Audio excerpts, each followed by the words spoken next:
दोस्तों, doctor APJ Abdul Kalam का नाम जब भी हम सुनते हैं, जब भी उनका चेहरा हमारे जहन में आता है, उनके प्रति आदर और सम्मान के भाव अपने आप ही उत्पन्न हो जाते हैं। उनकी सादगी और महानता के बारे में जानकर आंखें नम हो जाती है कि कोई इंसान ऐसा भी हो सकता है। आज मैं आपको उनके जीवन से जुड़ी कुछ ऐसी बातें बताऊंगा जिसे जानकर, जिससे प्रेरणा लेकर आप भी अपने जीवन को सही मायने में सफल और सार्थक बना सकते हैं। एक बार जब अब्दुल कलाम इसरो के बहुत ही महत्वपूर्ण प्रोजेक्ट पर काम कर रहे थे, तो एक दिन कलाम के चेंबर में एक वैज्ञानिक ने आकर उनसे अनुरोध किया कि क्या वह आज शाम 5 बजे काम खत्म करके घर जा सकता है, क्योंकि उसने अपने बच्चों को आज प्रदर्शनी ले जाने का वादा किया है। कलाम ने उसे अनुमति दे दी।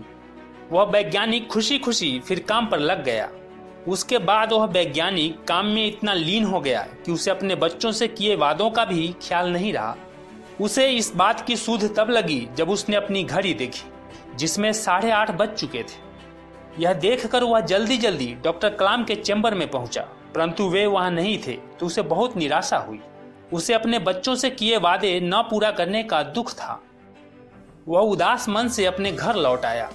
घर लौटकर उसने अपनी पत्नी से पूछा कि बच्चे कहाँ हैं। पत्नी ने जवाब देते हुए कहा कि तुम नहीं जानते, डॉक्टर अब्दुल कलाम घर आए थे और बच्चों को प्रदर्शनी दिखाने अपने साथ ले गए। दरअसल जब डॉक्टर कलाम ने देखा कि वह वैज्ञानिक मग्न होकर अपने काम में लगे हुए हैं, तो उन्होंने उसका ध्यान भटकाना उचित नहीं समझा। लेकिन जब किसी ने अपने बच्चों से वादा किया है तो वे उसे जरूर प्रदर्शनी दिखाने जाएंगे। इसीलिए कलाम ने बच्चों को घुमाने का काम स्वयं करने का फैसला किया और उन्हें प्रदर्शनी दिखाने ले गए। अपनी पत्नी की बातों को सुनकर उस वैज्ञानिक की आंखों से आंसू छलक पड़े। उसके दिल में अब्दुल कलाम के प्रति जो आदर, जो रिस्पेक्ट, जो सम्मान था, वो कई गुना बढ़ गया। उसने मन ही मन कलाम को धन्यवाद दिया। दोस्तों, अब्दुल कलाम के जीवन से जुड़ा एक और वाकया मैं आपको बताता हूँ। यह बात तब की है जब उन्हें वाराणसी में बीएचयू के दीक्षांत समारोह में बुलाया गया था। उन्होंने देखा कि स्टेज पर कई सारी कुर्सियां लगी हुई है, जिसमें बीच वाली कुर्सी बड़ी और उन सबसे ऊंची भी थी, जिस पर उन्हें बैठने को कहा गया। परंतु कलाम साहब ने उस पर बैठने से मना कर दिया और कहा कि मैं भी आप लोगों के बराबर का ही व्यक्ति हूँ। अगर सम्मान करना है तो इस पर कुलपति जी को बैठाइए। फिर ऊंची वाली कुर्सी स्टेज पर से हटा दी जाती है, जिसके बाद अब्दुल कलाम सबके समान वाली कुर्सी पर ही बैठते हैं। दोस्तों, अब्दुल कलाम अपने जीवन में खुद को कभी बड़ा व्यक्ति नहीं मानते थे।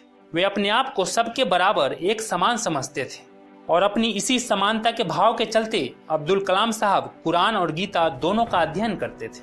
उनके नज़र में कोई भी ग्रंथ छोटा या बड़ा नहीं था, बस ज्ञान जहां से भी मिले ले लेनी चाहिए, यही उनकी सोच थी। दोस्तों, राष्ट्रपति बनने के बाद डॉक्टर अब्दुल कलाम त्रिवेंद्रम की अपनी पहली यात्रा के दौरान वे केरल के राजभवन में ठहरे थे और उन्हें राष्ट्रपति के मेहमान के रूप में किन्हीं 2 लोगों को बुलाने का अधिकार था। तब राष्ट्रपति डॉक्टर कलाम ने अपने 2 करीबी लोगों को मेहमान के रूप में बुलाया। पहला था सड़क के किनारे बैठने वाला मोची और दूसरा एक छोटे से होटल का मालिक।